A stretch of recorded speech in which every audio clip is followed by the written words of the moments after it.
Welcome to the Marriage Steps podcast. We're developing a long-lasting, happy marriage is the status symbol to achieve, and following my 6 marriage steps is a path to help get you there. The 6 steps are establishing a covenant foundation, owning your brokenness, learning to share power, developing emotional attachment, cultivating sexual fireworks, and staying in love. I'm your host, Dr. Wyatt Fisher, licensed psychologist and marriage counselor. If you enjoyed the episode today, please subscribe, click the 5 stars, and leave a review. The more positive reviews I receive, the higher the podcast will appear in search results so others can find it and receive tools for their marriage. Also, I'm hosting a live episode on Fridays from 4 to 5 Mountain Standard Time where I take phone calls with any questions about marriage. So be sure to call me at 720-999-9538 Fridays from 4 to 5 Mountain Standard Time for free marriage advice. 720-999-9538. So today we're doing something special. I am interviewing my first couple who was on the brink of divorce and now they are back in love. And I'm sharing this as inspiration for all of you listening to this. So I hope you enjoy. Yeah, Dr. Fisher, we've been married 4.5 years now. Okay. And what's the history for you guys of your marriage regarding its highs and low moments? And you can include your dating life before marriage if you want, but just from like the start till now, what's been your high and low moments? Okay. Well, for me, the low point in our marriage was early last year when I was working nights and I wasn't around to help Meryl care for our daughter, who's a toddler. So I think that was pretty tough on our marriage. Meryl, what was the low point for you? I think for me, right after we got married was a challenge for me because we didn't have a lot of good direction as far as Rob's career, and we ended up moving across the country to a state and a city where we didn't know anybody, so that Rob could go to school full time. We were really tight on money. We immediately got pregnant with our daughter, and it was just a really challenging first 2 years of marriage for us. And then, just like Rob said, last year was a challenge as well with Rob working nights. It was just hard to see him and connect with him when we had a completely opposite schedules. And I was working full-time as well, so it felt like the workload balance was really off kilter.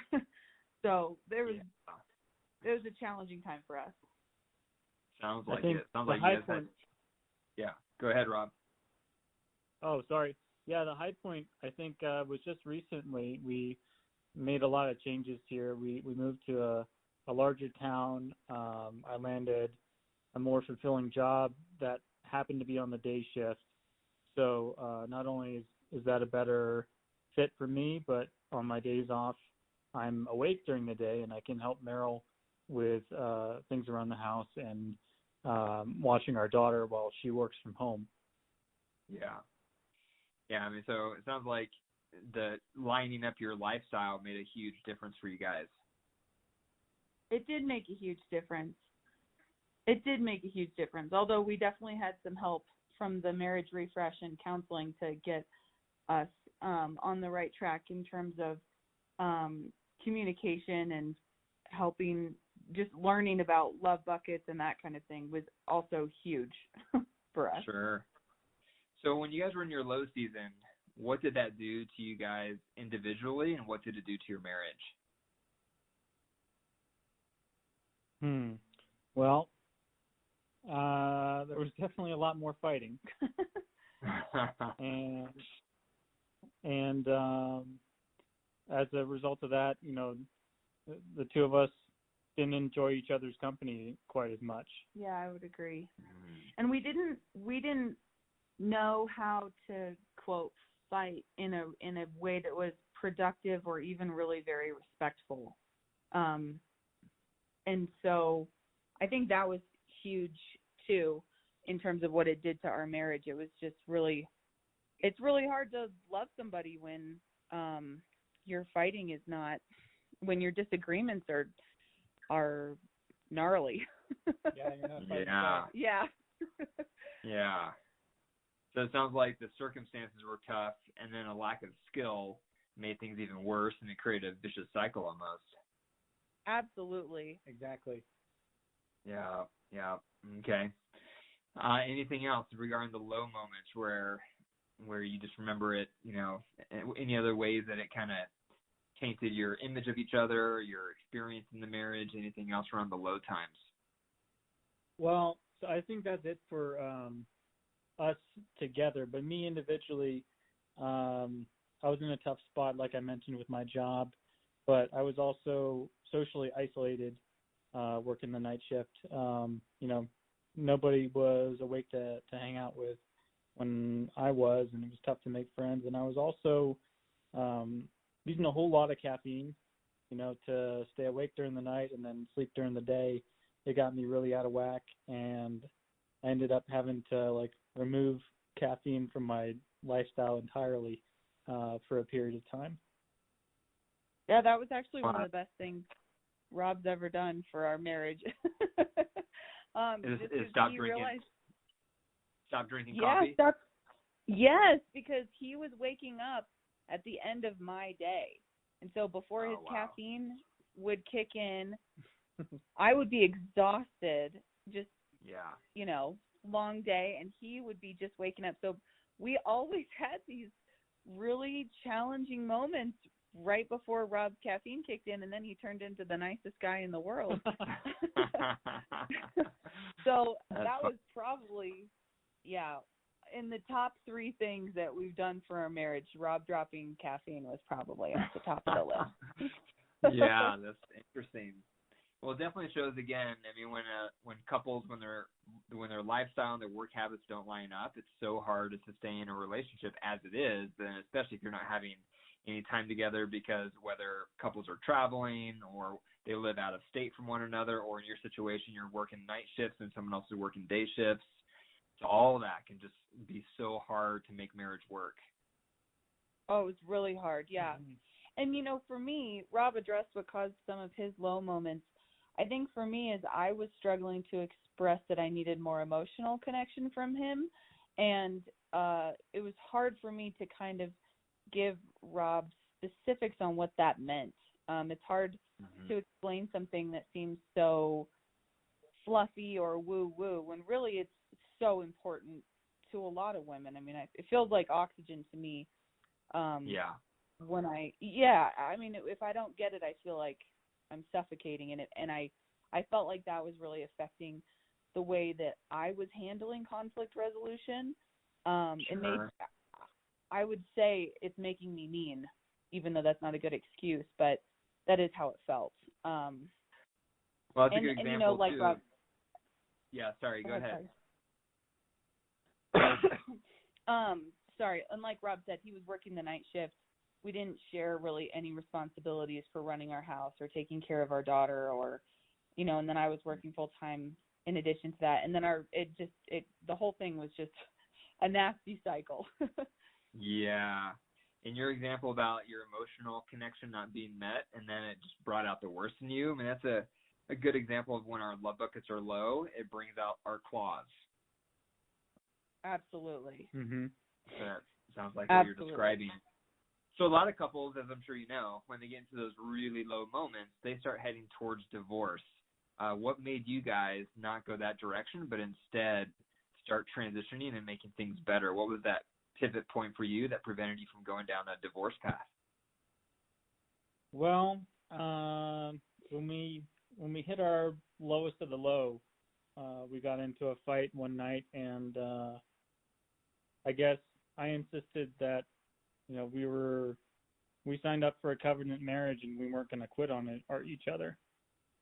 So instead, we decided to get some outside help, bring in somebody to give us some perspective, and that's when we found your marriage retreat.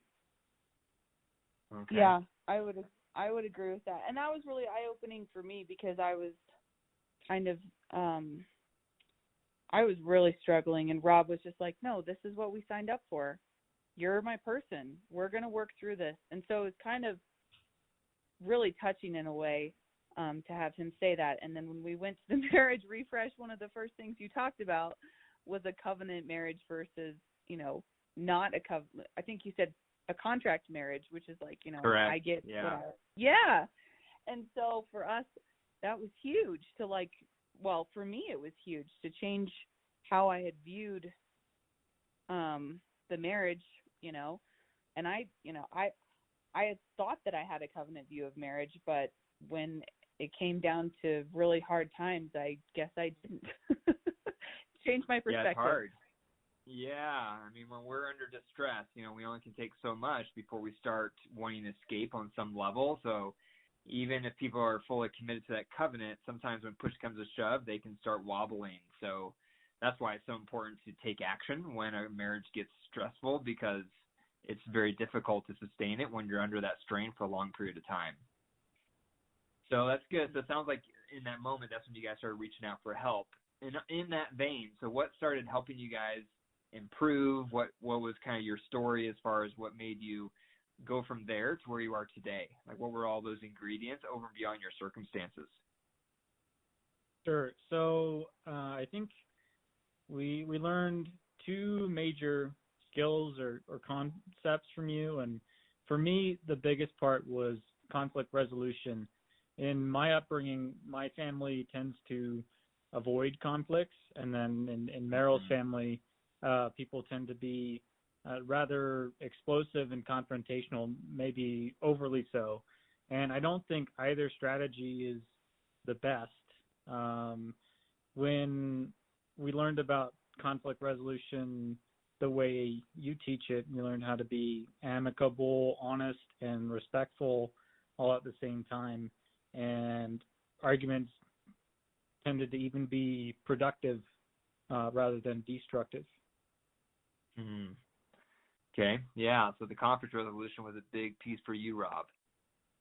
Yeah. It was huge for me too. Because I am so confrontational. There was a couple times when we were in counseling with you that we would rehash a fight that had happened. And I remember one in particular, you made me restart the fight like 5 different times until I could do it in a way that wasn't so, we followed the key tenets that come from your marriage refresh, which, soft underbelly or tender underbelly, soft startup, and not saying you, and saying more we, I'm not comfortable when we XYZ or whatever, something like that. Sure. That completely disassembled the way that I dealt with conflict with Rob. And that was revolutionary for us, I think. Yeah. Mm. Yeah, and I would definitely agree. I mean, usually couples or an individual lean in one way or the other, where they're either aggressive with conflict or they're passive around conflict. And it is very true that both can be detrimental. So, and it's so common. I mean, we're not trained or taught how to constructively work through conflict. But you guys are such a good example of the impact it can make when you receive that training. Thanks. Oh yeah, it made such a big difference for us. And it led into other parts of our marriage too, because the way that you taught us how to deal with conflict and the way that we use our words actually shapes our thoughts in a lot of ways. And it really helped me to give Rob the benefit of the doubt a lot more often than I had been. And I realized as soon as I started really paying attention to the words I was using when I spoke to him, it really affected the way that I thought about him too. And I didn't even realize that was really a thing until afterwards. It was a huge benefit that I didn't even know was there. That's interesting. Yeah, because those steps for the 4 steps to a soft startup, for example. So it sounds like what you're saying is not only does it allow you to express your complaint in an effective way to maximize your spouse's response, but going through those 4 steps before you present it shifts your own heart and your own thoughts, which then impacts how you present it as well. Yeah, it was huge. That was huge for me. Mm-hmm. I was so down on Rob last year, just overall, that my thoughts would automatically go to a certain place, like, well, he obviously did that on purpose. And Yeah. when we follow those tenets of a soft startup, you can't think that way. You can't go at somebody that way because that's not how the process works. That's awesome. Yeah. Good. What else? What other kind of key pieces helped you get from, I don't know if we're going to make it, to where you guys are today? I think the love buckets was huge also for us because it gave us a very tangible and articulate way to express where we were struggling individually. So we were able to go through the practice at the marriage refresh, and we still use this today. What are our top 3 love buckets? Where have we been meeting our partner's love buckets? And then really be honest about where they've been meeting ours. And then talk about how can we bump that up a number by next week or 2 weeks from now when we have our next date night and we are able to go over this stuff together. That was huge for us. And also in counseling, we went through some ways. We got stuck a few times where it's like, well, I don't know how Rob can bump up his score in emotional connection. It needs to go up, but I don't know tangible ways. And so for us to have you say, okay, Rob, here's 3 ideas. This is what's really, it was, I don't know, it was really helpful to have you help me put words to something that I couldn't put words to. And it was awesome. Yeah. And me not even that being makes sense. an emotional person, compared to most guys probably, it was helpful to have a clear-cut strategy to follow to improve our marriage rather than relying on intuition and guesswork. Yeah, that's one thing. Those love buckets, that's one of the reasons I love it so much also, is because it moves it from just love me better to let me show you how. And right. And it's such a learning curve because you're learning, what do I need? I don't even know how to describe it yet, and I don't quite know what you need yet. And so it's this bi-directional learning curve for couples, but those who really buy into it and really invest in it and try hard, it can transform their relationship very quick. So it sounds like you guys experienced some of that benefit. Absolutely. Once we started using that regularly, we saw a huge transformation. And it even carries on, even if we aren't able to do it for a month or something.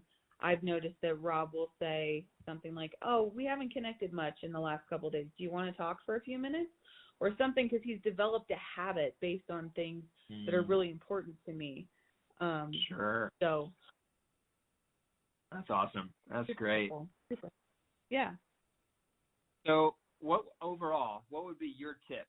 So there may be, hundreds of people listening to this episode, and if they're listening to you right now and they're not quite sure if they're going to be able to make it in their marriage, or they're not quite sure how to take some steps forward, what would you encourage to them?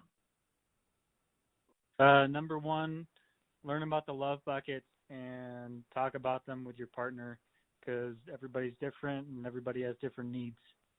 And they can be changing all the time if something happens. True. Yep. Yeah. Conflict resolution skills, to your point, Dr. Fisher, like, these are skills. You have to learn how to use them, and sometimes we just aren't born knowing this stuff naturally. So I would say learn some conflict resolution skills. Awesome. And then I would say the last one is always give your partner the benefit of the doubt. As soon as I started doing that, my whole life got better. Yeah, it's very rare that our spouse has the malicious intent that it feels like they have. Absolutely. Yeah. Once in a while, it might be accurate, but on average, it can feel so much more malicious than what they intend, usually. Right. Absolutely. Well, good. Well, thank you guys so much, Meryl and Rob, for having this conversation, and this is going to inspire so many other people listening to it. And would you guys like to end with a "We're in Love" screen? Would you feel up for that? Yeah, let's do it. Let's do it. All right. So you guys will count down yourself. You can count it down quietly or out loud, and then you just shout "We're in love" whenever you're ready. All right. We're in love! awesome. That is so great. Thank you guys so much. Thank you for listening to the Marriage Steps podcast, and be sure to tell your family and friends about it. For more marriage resources, go to my website, drwyattfisher.com. That's drwyattfisher.com. And check out my Facebook page at facebook.com/Dr. Wyatt Fisher. You can follow me there. If you believe in this podcast and would like to help me reduce the divorce rate one marriage at a time by keeping it on the air, please consider becoming a monthly supporter by going to patreon.com/marriage steps. That's patreon.com/marriage steps. Also, if you are happily married, like the couple you heard today, I would love to have you on the show to hear your story and have you do a We're in Love scream so others can learn from you and be inspired. So if that's you, please email me at info@drwyattfisher.com. And remember, your marriage is a living organism.